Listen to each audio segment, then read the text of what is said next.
Okay. Okay. So then, yeah, let me first of all thank the organizers for the kind invitation to speak about the X3872 width measurement with PANDA. And I felt indeed free to adapt the title to measurement of the line shape instead of just the width. And this is for good reasons, as I will discuss in my talk today. So after a short introduction and motivation, I will discuss the possibility of resonance energy scans of narrow states, such as the X3872 with the upcoming PANDA experiment. And let me, even though we saw them, let me start showing you these two beautiful measurements of a possible strange partner candidate of the manifestly exotic ZZ3900. So on the left-hand side, as we observe it in the BESS3 data in an open charm decay, and on the right-hand side, the one reported by LHCb decaying to hidden charm.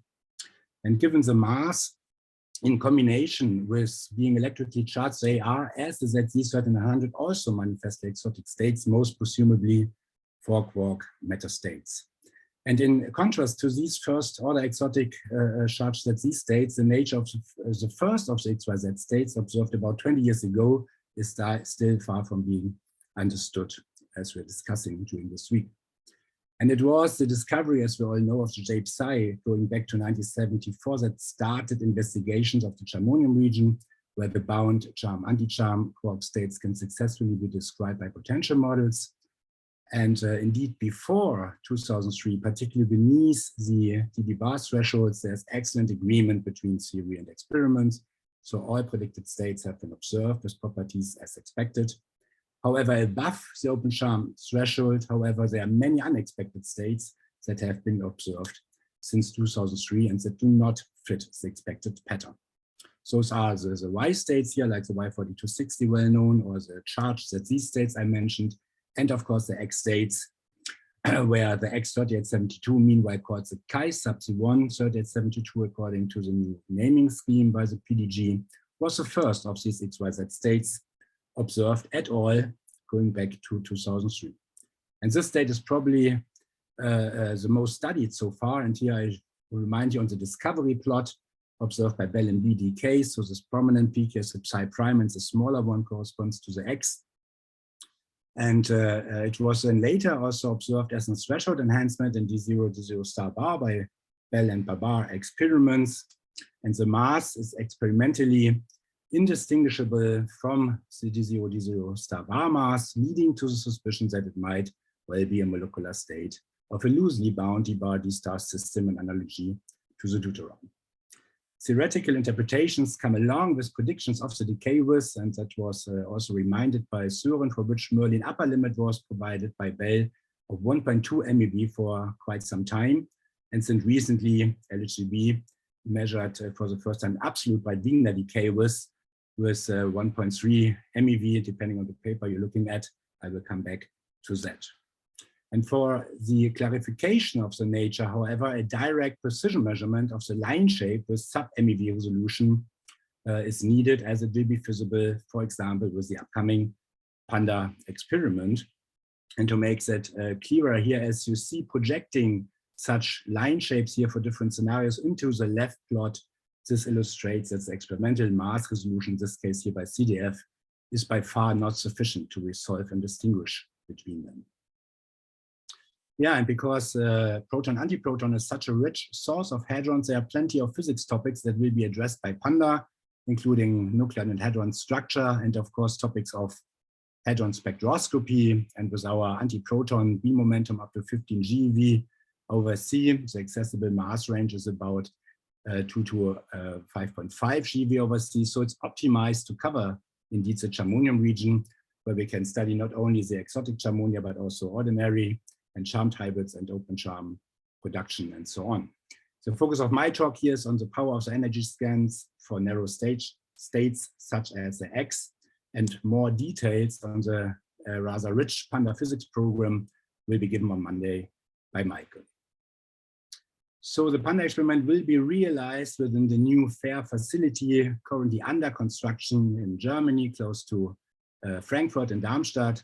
And here I show you an overview, and after several stages of acceleration, we have the 30 GeV protons that will be shot on a antiproton production target, and then 3.7 GeV antiprotons are filtered by magnetic horns and collected before they are stored and further accelerated or decelerated in the high energy storage ring for the PANDA experiment that is directly located at the HGSR. And what is important is that we will have two modes of operation. On the one hand, optimized for high resolution, and on the other hand, for high luminosity. So the momentum spread varies from 5 times 10 to the minus 5 and 10 to the minus 4, and the luminosity vice versa from 10 to the 31 to 10 to the 32. Moreover, there will be also an initial phase 1 of the experiment with the luminosity reduced by about a factor of 10 and the momentum resolution being a factor of about 2.5 worse.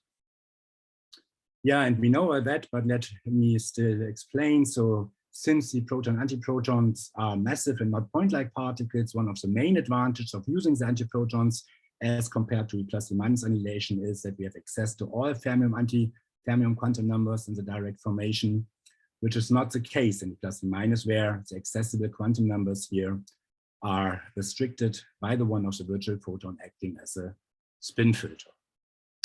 And thus one of the main advantages of using antiprotons is that in formation we will reach a very precise mass resolution by the technique of an energy scan, which I try to explain by this schematic here. So as illustrated, we will have this cooled antiproton beam with excellent energy resolution, and thanks to the small and well-controlled beam momentum spread, we can scan our beam energy in the center of mass range of interest, so for example where narrow resonance has been observed, and measure the production rate here at different antiproton energies. And since the measured rate is a resonance cross-section convolved with the beam profile, deconvolution of the known beam profile delivers a resonance cross-section at high precision. And as compared to the predecessor proton-antiproton experiment at Fermilab at PANDA, we will have a beam energy resolution about a factor of 5 better. So, and just a reminder, so for the clarification here, we need a precision measurement with sub-MeV resolution of the line shape. And we used indeed this famous state, the X3872, and performed a comprehensive Monte Carlo simulation study, not only to show, but also to quantify the strengths of PANDA for such precision line shape measurements. Let me illustrate this more detailed here using this example of 20 scan points here within an 0.4 MeV window around the mass of the X state, and from left to right and top to bottom, the scan points are increasing in energy.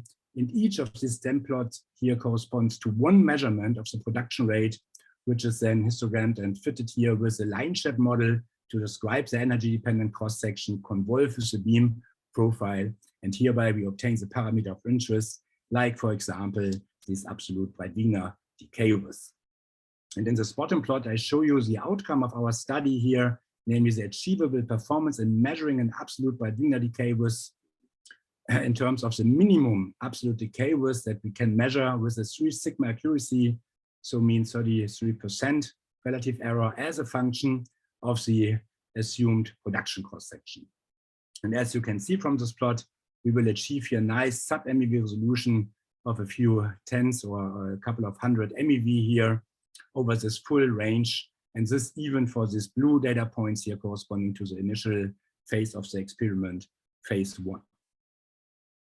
Moreover, we studied our sensitivities for the molecular Flatté line shape model that was also discussed previously, especially by Christoph, and it's going back to him, and namely how well we can distinguish within that model the virtual from the bound state scenario. And in that model, it is the Flatté energy parameter EF, which is directly connected to the inverse scattering length. And this parameter is determining whether we have a bound or virtual state, a scattering state scenario. And on the left here, I show you a couple of examples for both of these scenarios. So on the top for a bound state and in the bottom plots for a virtual state, illustrating how the shape that we need to distinguish here changes with the Flatté energy parameter, the EF. And the plot on the right here summarizes then, the achievable sensitivity now here in terms of a 10% misidentification of a bound as a virtual state, which by the way looks similar to the other case. And as you see also here, we achieve sub-MeV resolution for all the cross sections we considered, and again, already in the initial phase of the experiment, the phase 1. And indeed, a similar analysis has been performed on the LHCb data that was also discussed already. And they studied the line shape of the X3872 and tried to describe the data by exactly these two models that we addressed, namely Breit-Wigner function here describing the line shape and a Flatey-inspired line shape on the other hand.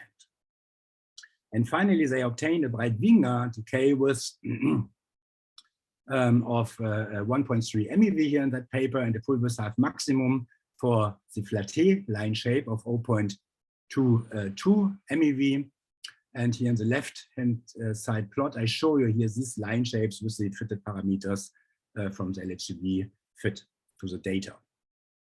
However, and that was discussed already, the data that I show you here in this right plot, by the way, in terms of A corresponding inverse mass distribution, I think this is out of 6 in total simultaneously fitted in different momentum bins, is equally well described by both line shape models. So here are the line shapes together with the resolution and background. It is this, and the reason is that it is due to the detector resolution that the line shape cannot be resolved and they cannot distinguish between the two models. And thanks to the precise beam resolution at PANDA in the order of 50 to 100 keV, the models are well or will be well distinguishable here at PANDA, as you say, in the similar plot of the line shapes here with the PANDA resolution, in this case here for the initial phase 1 of the experiment. So they are well distinguishable, and the question, of course, you may ask is now, but how well? So let's quantify it. And herefore, let me, without discussing the details here again, I show you this table here summarizing all the input parameters that we assumed in our publication here for our realistic simulation study for such resonance energy scans.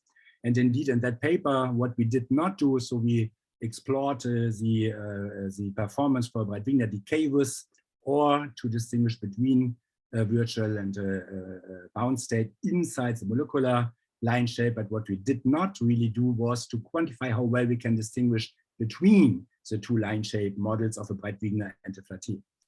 So, and therefore, we have provided this addendum now, and we quantified our separation power.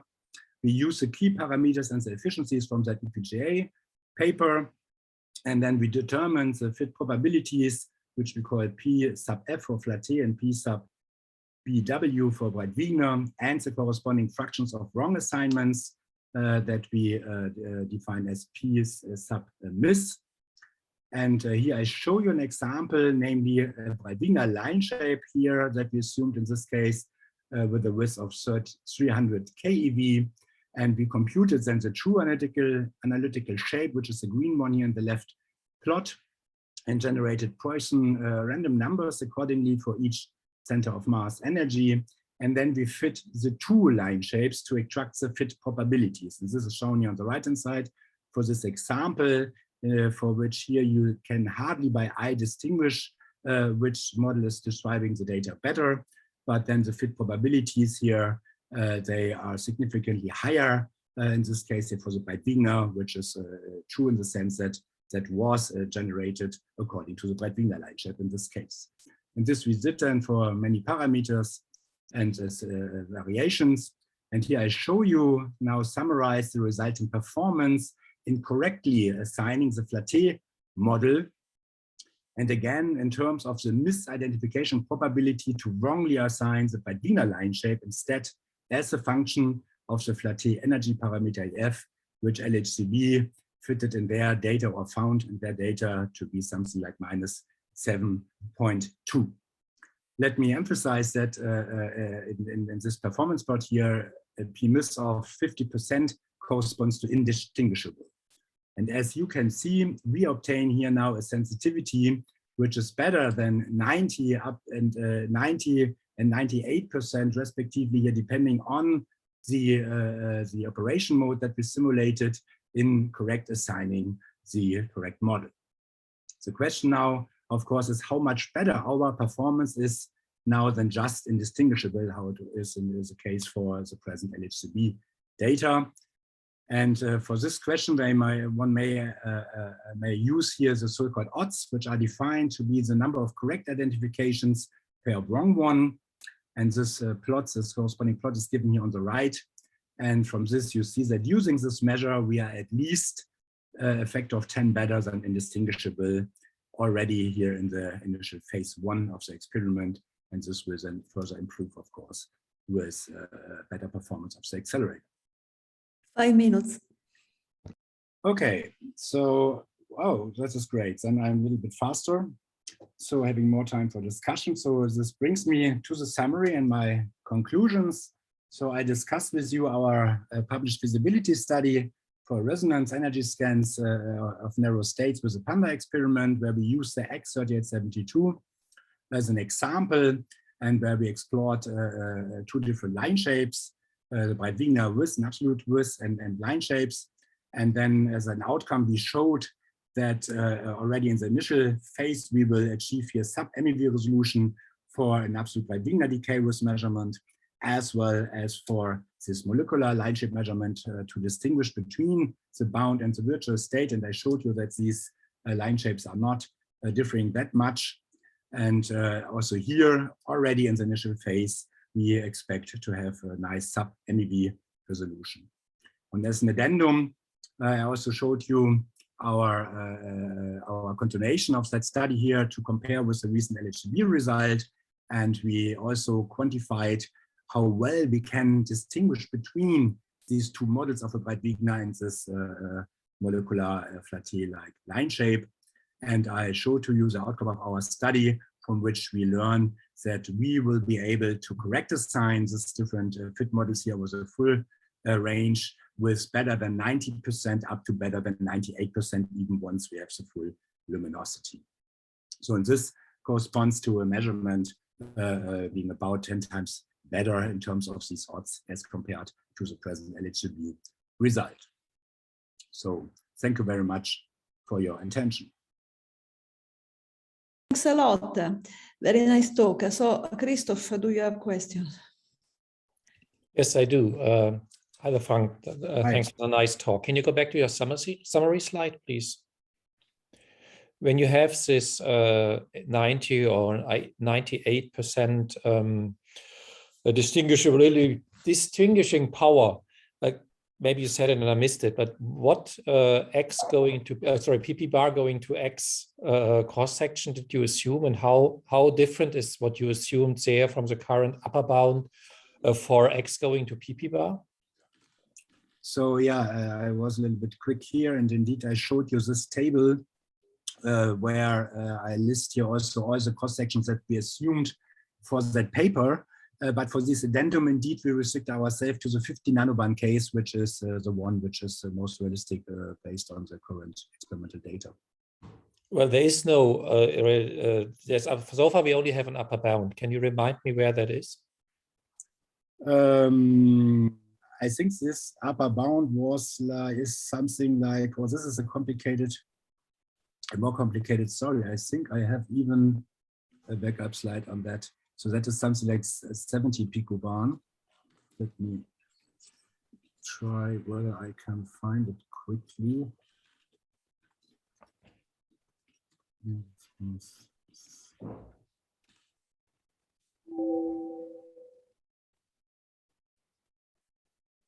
The very end. Yeah, here's in the ingredients how we estimated that. Let me check whether I can remember. So these are the quotations here, and these are the relevant publications we're referring to. There was this upper limit on the branching ratio on the one hand, and then there was this measurement PP bar to X of 20 nanobarn about. And from this, we concluded then on the 50 nanobarn. Yeah, of course, this is only based on all these upper limits mentioned here. And if we miss something or there is something new on the table which would modify our estimate, then I would be grateful for knowing it, then you missed it. It is based on existing upper limit, so we don't exactly know what is the measurement. Depending on when this measurement will be provided with the precision, then one can be a bit more secure, let's say. So we agree that this is still the current status. Yeah. So the 50 nanoband is the most realistic. Yes, it was always assumed by all these measurements where the references are quoted here. Okay, other questions? Elisabetta? I may have just the usual question. Is there an official date when PANDA can start in high luminosity or high resolution mode up to now? Because I see that the site is in construction and there are progress. Yeah, I mean, of course, I love this question. This is always the most important question, not only for the outsiders, also for us. Well, I mean, but thank you for this question. So indeed, we know that this project was largely delayed, and then there was really quite some changes in management and speeding up. And I am glad to say, and that's why I put also these photographs here. So that is a year ago. Yeah, and even though the pandemic was ongoing, we had not big suffers in progress of the project. So you see really a lot of cranes and the tunnel here of this 100 and so on. And this is now just last month. And you see that the tunnel here is even now filled and buildings are built. So normally the start date officially and also internally is and was to expect first beams and first physics in 25 and first antiprotons in 26. And according to how they handled the situation, even despite the pandemic, I would say that is absolutely realistic, and I'm glad about that. But of course now, as we all know, we are suffering worldwide from another crisis. And here, this is not yet taken into account in any official statement. So I believe and I hope we need to wait just a few more weeks and months to better understand the situation. So as you might know, you're all invited to come to GSI in September, where we host the Quarkonium Working Group meeting. And this is with great pleasure, by the way, also to support this project at site. And I hope and I guess very much that we can be more concrete then by then. But of course, there will be some additional delay to this crisis here, I'm afraid. Okay, other questions? If not, we make a break for how long, Elisabetta?